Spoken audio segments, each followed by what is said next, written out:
ये चार्जिंग चल रही है इस वक्त, करेंगे ठीक है जी। चार्जिंग हो रही है, चार्जिंग बंद हो गई, प्लग हमने निकाल दिया है ये रहा, ठीक है जी। ये इसकी लाइट ऑन हो गई और ये इसमें दो ऑप्शंस हैं, लो और हाई पंखों के। ये देखिए, एक तो ये चल गया, इस वक्त बैटरी पे चल रहा है ये अगर हम ऑन करें, और ये हम दूसरा ऑप्शन करेंगे बंद हो, ये हाई पे चला गया, ये हाई पे है इस वक्त,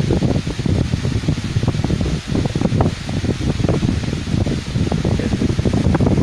तो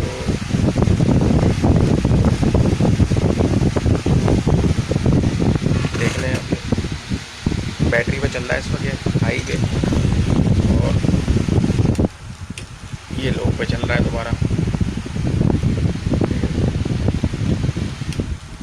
ये लाइट भी बंद कर देते हैं, ये चार्जिंग वापस लगा देते हैं।